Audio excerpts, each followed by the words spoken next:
Welcome back to another episode of the Mom Founders Table.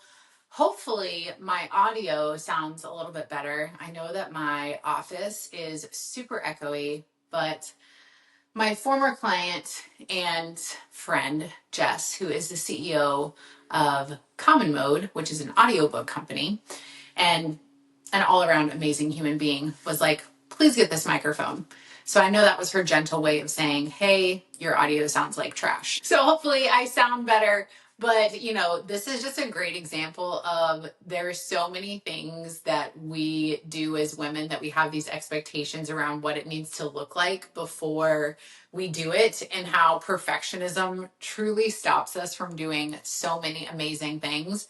So I really pride myself on when I set my sights on something, when I really want to do something, I just do it. And I think that a lot of my mistakes and failures in those processes are also some of my greatest lessons that now I get to go on and, of course, teach my clients. So thanks for being here. Hopefully I'm not blowing your ears out. If I am, my apologies. So let's get into it. Today, we're talking all about elevating your standards. And we're talking about elevating your standards specifically for the reasoning of removing scarcity and to stop operating from a place of fear. It is one of the things that is common across all industries. I don't think that I've ever had a business owner that I've worked with that did not have some pieces of scarcity and some sort of reactiveness from a place of fear that was hindering their decision making or holding them back in different kinds of ways. So I want to talk about elevating your standards, what that looks like for your business, the importance of elevating your standards, and not just elevating your standards, but holding those standards, similar to boundaries, and how boundaries and standards support each other. And really the importance of doing this and the importance of making this move in not only your mind and in your personal growth and your leadership, but also for your business and the continued success of your business. So pull up a chair, get out a notebook. Obviously, don't get out a notebook if you're driving, but let's start off with a story about one of my clients. And I remember when we met for her VIP day. So you may or may not know this about me, but I shifted the structure of how I work with clients. I don't remember what the timeline was, but it's been quite a long period of time at this point. And I have always been so focused on depth that I wanted to create a structure of coaching that was reflective of that. And so what I mean by that is, in a lot of traditional coaching or consulting packages, you typically are signing on and then you start whatever the frequency of the calls or the meeting is. And for me, I was like, I really want to be confident when I'm advising. I really want to have a clear picture. If I'm going to be trusted with someone's business and really decisions that they're making in their life, it is important for me to feel like I have a full understanding. And so that being said, I put my VIP day first. So all of my private clients, we aren't just jumping into coaching, we actually do the VIP day first. And so that is my structure. Just a little backstory for you. And so with this specific client, we went into her VIP day, and everything that she had set up in her business was so structured around fear and fear of loss, right? Fear of failure, fear of not being successful, fear of not being able to provide for her family, fear of losing it all. And it was really scarcity driven, right? Because scarcity and fear are one and the same. And so I started to dig into a little bit of that in our VIP day, and just ask some different questions about certain operations and processes and procedures. And what we came to was discussing, okay, well, what are the standards that you hold? And she's like, well, what do you mean? And I said, well, the clientele that you work with and the standards that you have for your interactions, your communications, the type of client, the characteristics of the client. Like, how are you laying out those expectations? How are you setting those standards? How are you holding yourself to those standards? And so we dived into this big conversation and basically recognized that she hadn't really set any standards, that the standards had been naturally set, that I think where most business owners end up is that we start this business, we need clients, and so we take clients, right? And in the beginning stages, sure, get your feet wet, take on whoever, whenever, however, learn from it, experiment, see what you like, what you don't like, what works for them, what works for you, where you feel most aligned, where your gifts are, where your strengths are. All of those things are important in the beginning stages. But once you're at more of an established level, once you have brought on a team, once you've served a good amount of people, which the quantity varies based upon your industry, you know what you're doing. And you didn't start without any expertise. So you already have the expertise. Your expertise just gets bigger and better as you continue to do it more with repetition, of course, and continue to pour into yourself personally and professionally. So that's the natural evolution that we should have as human beings. But this wasn't being considered and isn't for a lot of business owners. So you reach this place to where you're established, you have the expertise, you have been doing this for a long time, you know what you're doing, you know what feels best, you can do things in a shorter period of time. Yet the standards are either unsaid, haven't been assessed at all, or you have no idea what they are, or they have been assessed, but you haven't raised them yet. And this is where she was, right? Is that she was just like still almost in that like beginner solopreneur mindset, even though she had built out a full team, she's like on the edge of like a multi-million-dollar company. And so it was like, well, who do you want to work with, right? The key here is when establishing standards, you have to have a certain level of self-confidence that feels like you're maybe not being humble. And I think it's important for us to address that, like, humility and confidence, they work together. You can still be humble and kind and not egotistical while also knowing, like, this is my lane, this is my expertise. I know that I'm good at this. I think that that's something that people have often said to me is that, like, even a client recently, she's like, when I got on a call and told you what was going on in my life and my business as a result of things, and you just simply said back to me, like, I can fix that, I knew, I was like, okay, let's do it. And so it was like my confidence that basically sold her. And I loved hearing that feedback because, after 12 years of coaching, absolutely, I'm confident in what I do. And I think now more than ever in refining and finding my lane and where I'm thriving and truly helping women and mothers build in that freedom and flexibility, it's really, really beautiful. And so in order to get to that point, I've had to have standards in order to help all of my clients move into the next level of their leadership. And it's not even necessarily about the growth of the business in terms of revenue. I would say that profitability is absolutely a factor here, because when you have a higher level of expertise and when you are more established, you generally will work with a more established clientele, right? That's just alignment. So in this conversation with her, we discovered that there had really been no standard set from the beginning. She was still operating more from that like solopreneur mindset and taking on whenever, whoever. And so we had to address, like, why was this happening, right? And what she had basically built the success of her business on was this continuation of, I have to keep signing new contracts in case another contract falls off. And so what this created was her having like a hyper growth phase that she had to bring on a bunch of team members that then, we had to restructure, and it was just too much too fast is the best way to put it, because she was just taking on so much. When realistically, if she would have stood back and said, okay, I've been doing this, my capacity is full. And so knowing that my demand is now outweighing my supply, what am I going to do with that? So I'm going to get more specific with the type of client that I want to work with. I'm going to get more specific with the services and offers that I have that are more tailored to the things that I enjoy. It's almost like a privilege that you earn by running the ropes of new entrepreneurship, right? You've run those ropes, you have the understanding, you've experimented, you've explored, and so now it's time to move into the next evolution. But people are getting stuck in that exploratory, experimental phase because of scarcity, because of fear.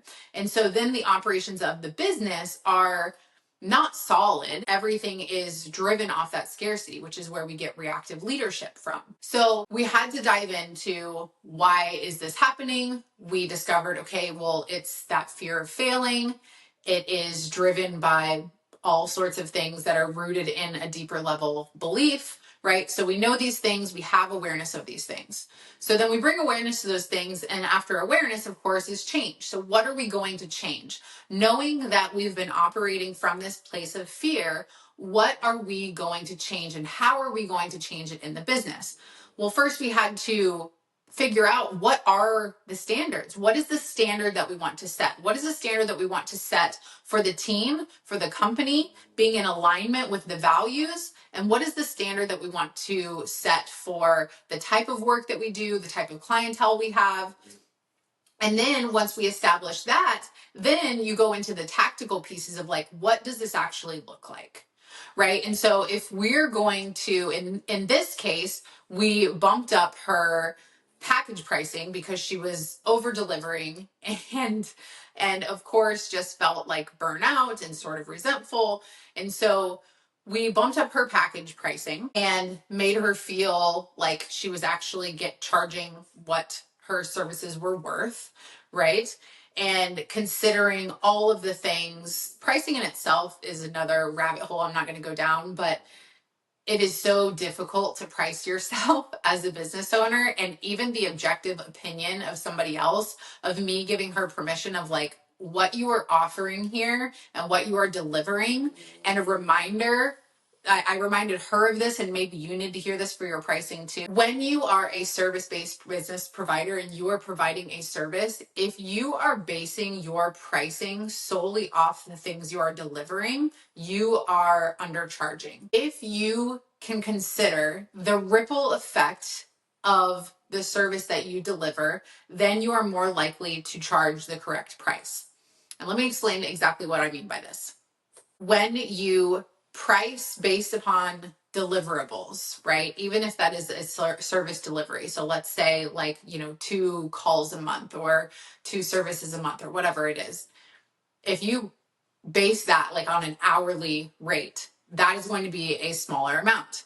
If you think about during those calls, if I use myself as an example, right? So I could say, okay, well, I'm doing 2 calls a month. So I could price that out as hourly calls at whatever price, and that would be the price. Or if I look at it and I say, okay, let's look at the back end of this. What's going into these calls previously? What's going into these calls previously is 12 years of exploration, experimentation, my entire livelihood, my life experience, all of my life lessons added to professional development, my investments in mentors, my investments in continuing education, my investments in bettering myself personally and professionally. So every time I show up on a call, I'm bringing all of that. Okay, so that's part of it. And then let's think about the after effect.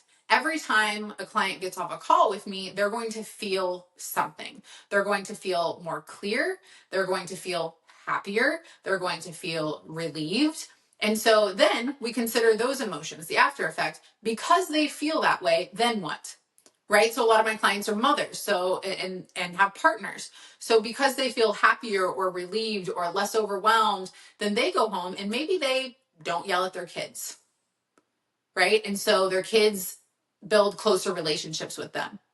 And that is what I think about when I price my services. Is I don't think about 2 calls a month. I think about what I'm bringing to the table, and I think about what is created from our time together. I don't even think that, like, I'm not somebody that's like, oh my gosh, my calls are so magical. They are.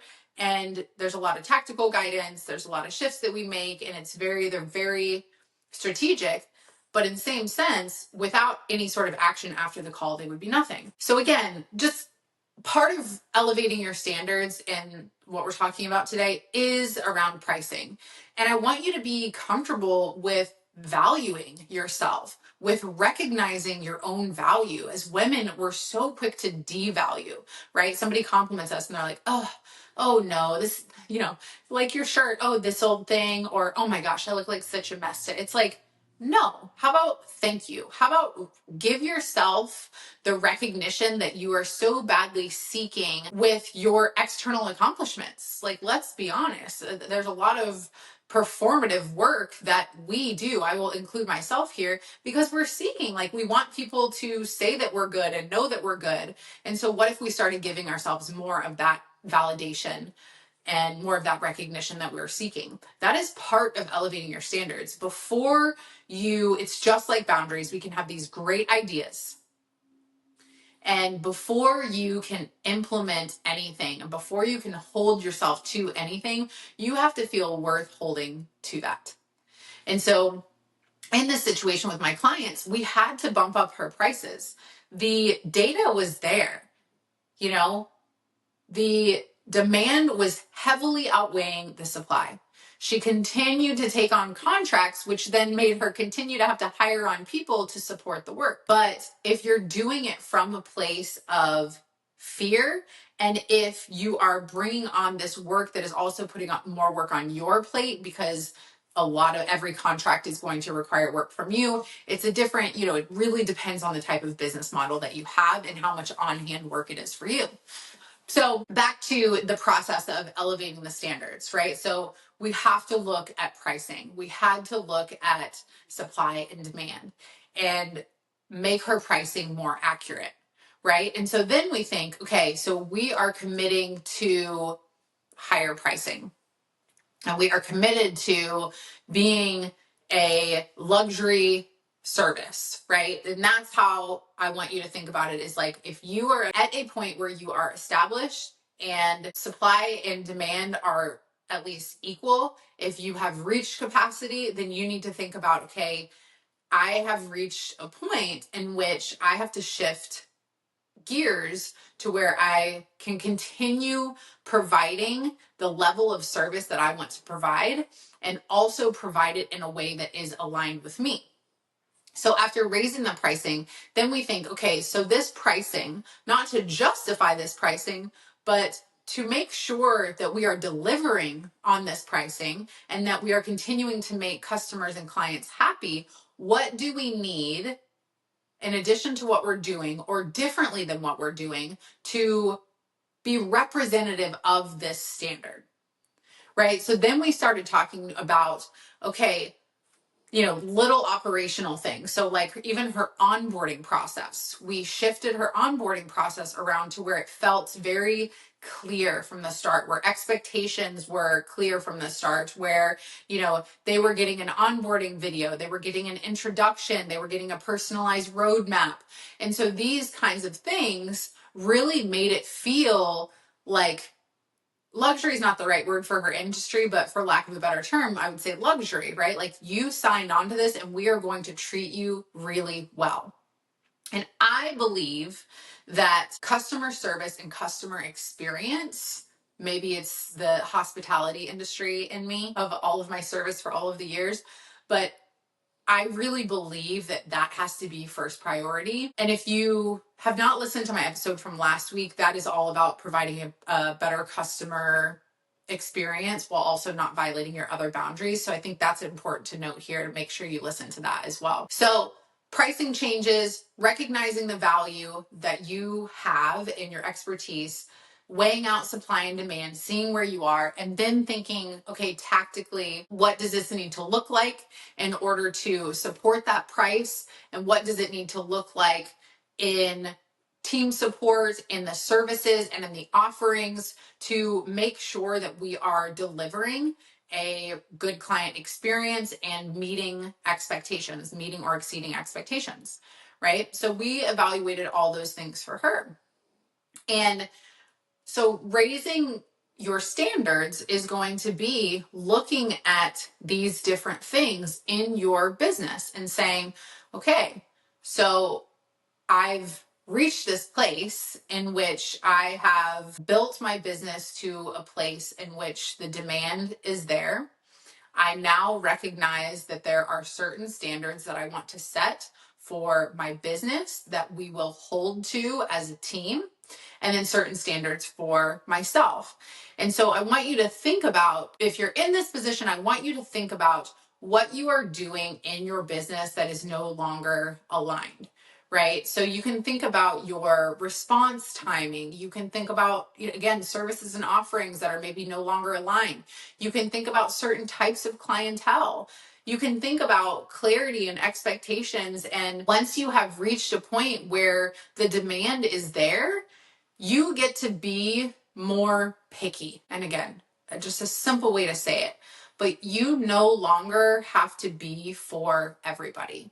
And this is a lesson that all of us have learned when we have been in a position of trying to serve and please everybody. It is difficult for us because as women, we are inherently people pleasers. And so growing up and being congratulated and rewarded for people pleasing, then we bring that into our businesses. We're solopreneurs or, a small team, and we're like, okay, I got to serve everybody. I got to make everybody happy. And we forget to ask ourselves, what makes me happy? What made me start this business? What am I really good at? What do I enjoy doing?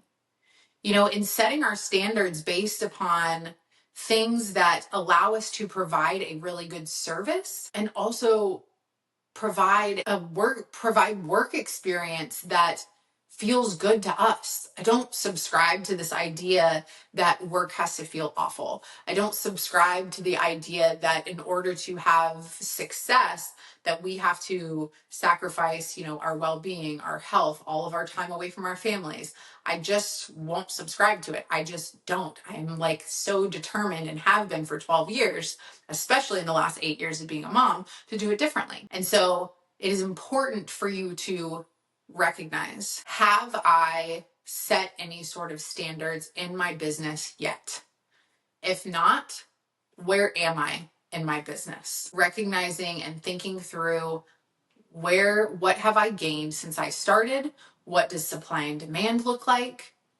And then once you have clarity around that, going into, okay, so what am I offering? Is this still aligned? Is the pricing aligned? And am I considering all of the value that I bring to the table and the ripple effect of what my service or offering will create for this business or for this person, and recognizing your own value in that? And then taking that into, okay, now that I recognize that this is going to be what I want to uphold as far as being the go-to in this industry. What does that look like on an operational policies, procedures, expectations side? What do I need to do differently as a leader to uphold this standard that I want to set? If you want to set the standard of being a company that prides themselves on loyalty and integrity, then you have to actively practice that inside and outside of your business. There must be congruency there. If there isn't, that's going to create a lot of stress and overwhelm. And so those are the steps that I actually want you to go through. I want you to think about if any standards have been set yet. If not, reevaluate them. Because it's just like expectations. If nothing is said or nothing is stated or it's not clear, then things are being said, but the expectation would be, okay, well, we are setting the standard that, we respond to all clients within 1 hour. It's like, and my team's drained and I'm drained. Set a new standard. We're setting the standard of, work-life separation or work-life balance. And because of that, we have a 48 to 72 hour response time. Figuring out the standards that you want to uphold And much like boundaries, figuring out what accountability or how you will hold those standards and then what it needs to look like tactically inside every single part of your business. So elevating standards is important because if you continue to operate from this place of fear and scarcity, you're going to feel like you're running on a hamster wheel. But instead, if you're like, you know what? I only want to work with these types of clients. I only want to offer these services and I want to charge this much.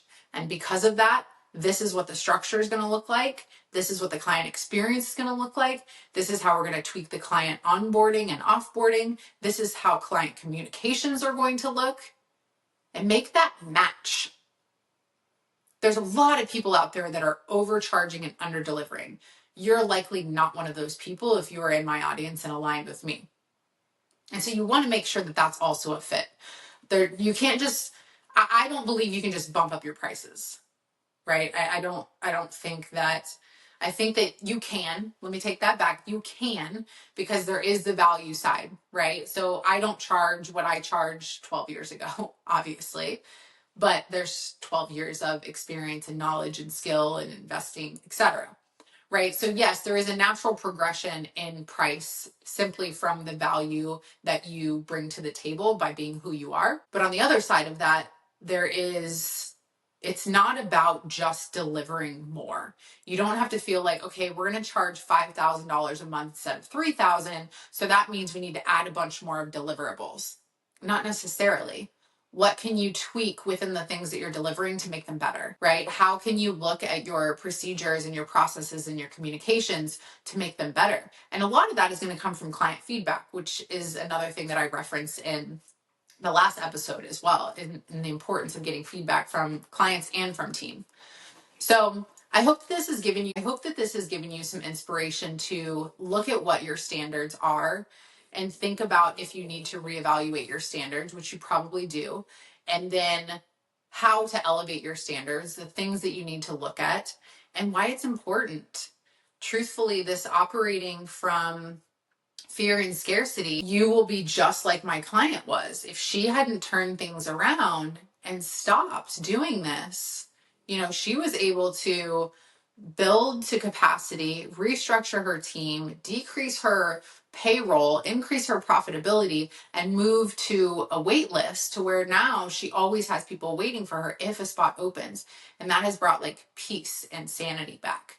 So I just encourage you to think about where you're operating from, and if you are applying any sort of standards to the work that you have and to yourself as a leader. And if not, to get clear on what the standards are that you want to set and make sure that those are threaded through everything that's going in and out of the business. If you have any questions about this, again, my DMs are always open. You can always email us at admin@kelseykenwright.com. If you need some help building in freedom and flexibility to your business and you're tired of being chronically overwhelmed, make sure that you grab the Female Founders Freedom Framework. We will put the link in the show notes for that. That is my free guide that will teach you how to assess 8 different areas of your business and make sure that non-negotiables are set for that freedom and flexibility. And I appreciate you guys being here today. If you are listening, I love your feedback. I love to hear when things resonate, what you're doing with the information that I'm giving you, how it's, how you're applying it, what's coming from it. It really fills my cup to hear those things. At the very least, if you're listening to this, if you can screenshot and then just tag me, spreading the word always helps. And next week, I'm really excited because we are talking about work-life separation. So this is kind of a concept that in the last couple years, after becoming a mom of 3, that I've experimented with, because for a long time, it was about work-life balance. And I think that just that phrase, people are like, okay, that's impossible. And I think, the term balance is like 50-50.